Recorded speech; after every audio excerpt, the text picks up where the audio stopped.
Hey, what's up everyone, it's your girl Brain Shanae, and today I'm going to be doing It's Finally Fall book tag, so please stay tuned.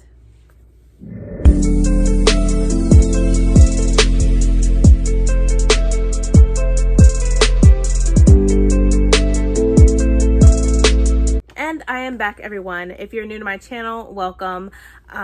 First off, I would like to say, I cannot believe it's already fall. It's really crazy. It's already, in certain states, it's already snowing.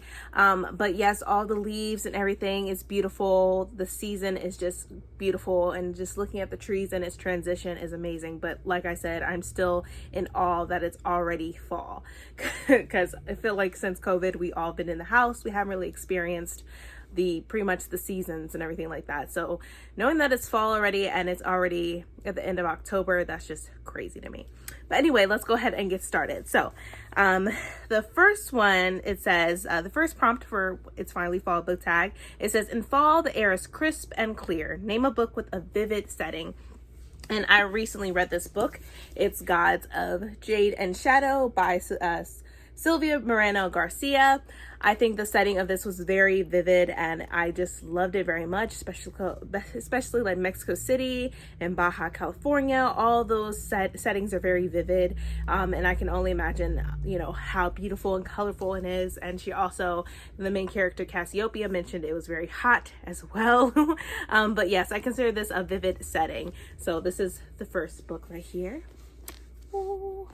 Okay, and then the next one, it says, nature is beautiful but also dying. Name a book that is beautifully written but also deals with a heavy topic like loss or grief. So I picked, let me see where it is. Okay, so I picked this book right here by Jacqueline Woodson. It is Behind You, and this is the companion book of If You Come Softly. And so as you can see, this is also a vivid setting as well. And so pretty much with both of these books, they deal with loss as far as being racially profiled, and Maya, one of the main characters in the books, gets killed by a police officer and shot in the back. This is the following companion book where it pretty much represents all the main characters in this book, including Maya, and how everyone is dealing with his loss and their grief and everything like that, and how are they able to manage it, and how they're able to move forward with their lives, but also still keep Maya as they always look behind and always remember Maya as a person and who he was and what kind of personality he had and everything, and how he was a great person. So I feel like with this book alone, it definitely provides you with loss and grief, and also how to deal with it, but also how to pretty much remember that person that was in your life and that is no longer with you, but is with you in spirit. So I would choose this book right here. Then the third one, let's see. It says, fall is back to school season. Share a nonfiction book that taught you something new. I think I'm going to do, I haven't really read a lot of nonfiction, but the last book that I read that was nonfiction, I would go with The Black Unicorn by Tiffany Haddish. The book is on the shelf. I didn't want to get it. But I really love that book. What I learned is that if you really want something, you have to put the work in. If you really want it, it's just the work. Your work ethic has to be on point. You cannot give up. You have to continually be on it and be consistent. And I think with The Black Unicorn by Tiffany Haddish, that was definitely something that what it has taught me, and all that. And then let's go. The fourth prompt. It says, in order to keep warm, it's good to spend time with the people we love. Name a fictional family, household, or friend or group that you'd like to be a part of.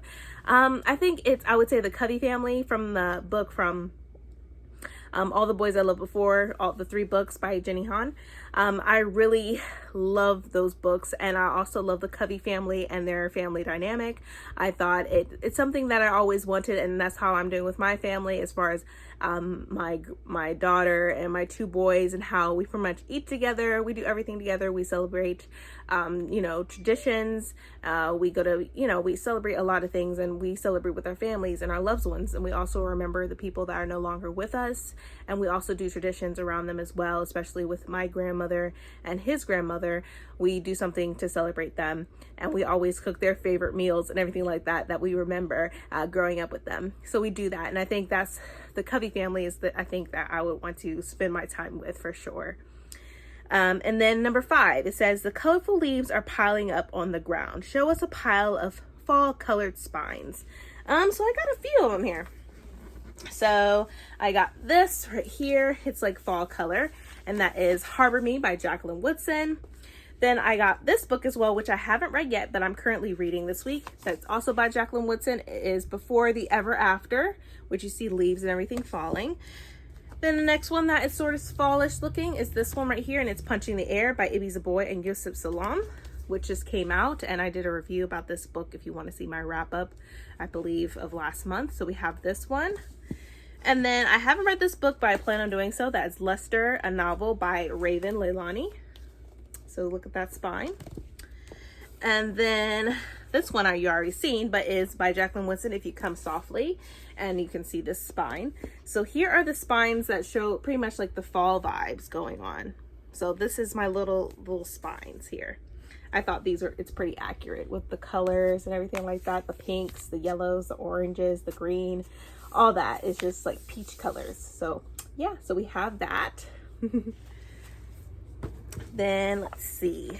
Next is Fall is the perfect time for some storytelling by the fireside. Share a book wherein somebody is telling a story. So someone who is telling a story. I can't really think of one right at this moment, to be honest with you, because I feel like all these books are telling a story. But maybe if I go back to the one of this one, is pretty much Maya is telling a story, but it's perspective all the different characters as well, but they're all telling their story as they have the experience of losing Jeremiah. So yeah, so I will go with this one. It's pretty much telling you a story. Then let's see, the next one, The Nights Are Getting Darker. Share a dark, creepy read. A dark, creepy read. Let's see if I can find a dark, creepy read for you. I haven't read it yet, but I'm thinking maybe this is dark and creepy.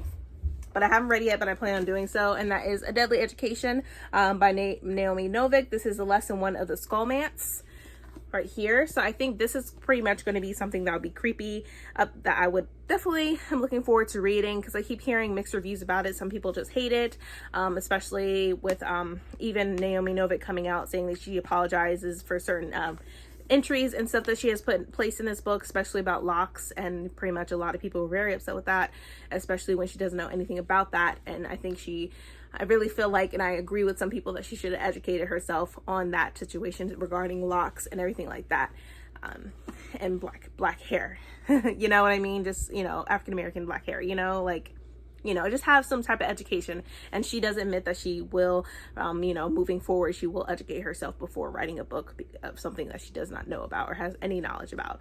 So I think this will be a creepy read. So I'm going to go with this one right here, A Deadly Education. I'm going to put that right back on this shelf.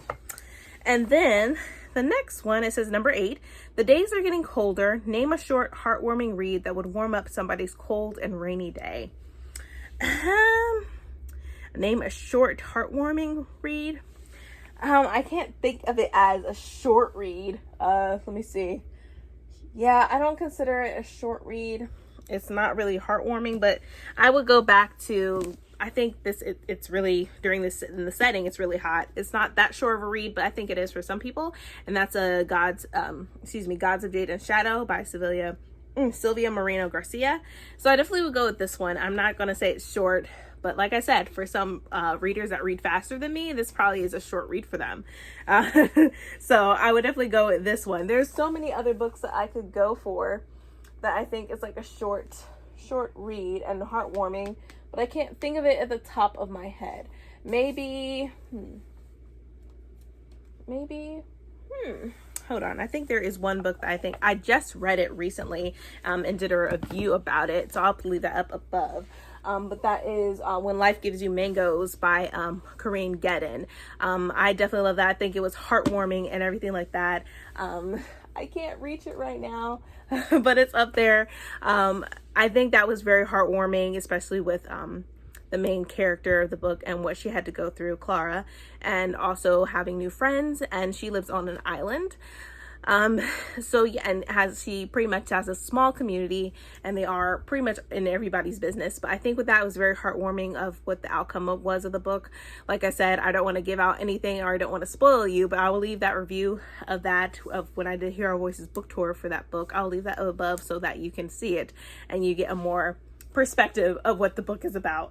But I think I'll go with that book, When Life Gives You Mangoes by Corinne Gedden.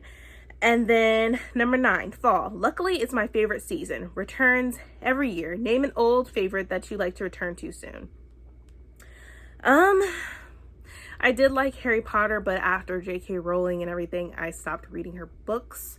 Maybe I will go back to this one right here by Stephanie Meyer of Twilight. All the books right here, especially with Midnight Sun that has come out this year, which I have not read yet, but I plan on doing so. But I think it gives you those fall vibes and stuff, especially when it's in Forks, Washington, where it's always cold, and they go through all the seasons as well. So I think that is my old favorites. I think I definitely would go back to that for sure, is the Twilight series by Stephanie Meyer. And then number 10, fall is the perfect time for cozy reading nights. Share your favorite cozy reading accessories. Okay, so my accessories, I definitely would go with definitely my mugs for hot chocolate or anything like that, and my little fuzzy blankets that I have right here. So a nice fuzzy blanket with some either hot cocoa or some nice cup of tea. That's pretty much my accessories. And of course I'll have my little necklaces on and my little earrings, like coffee. This is a little thing of coffee right here, and there's a little pumpkin. These were designed by Alyssa J Design, if you didn't know. But yeah, so these are pretty much my accessories. A nice mug with either coffee or tea in it, or hot chocolate, and a nice fuzzy warm blanket. But that would be considered all of my accessories. And then it says 11, spread the autumn appreciation and tag some people. I think some people have already done this tag already. I think I'm a little bit late. But if I'll put it this way, if you have not done this tag, I tag you. If you're watching this video and you have not done It's Finally Fall book tag, I tag you. You're officially tagged by Books with Brandy Shanae. So definitely go ahead and do this tag so I can see what you have done or what books that you have chosen for this amazing book tag. But that is it, you guys. That is all the little prompts for this amazing book tag, Finally Fall. Oh my gosh, I'm still in awe. But anyways, if you enjoyed this video, please give me a thumbs up. Also hit that subscribe button and that bell to be notified when I upload more videos in the future. But thank you so much, you guys. See ya.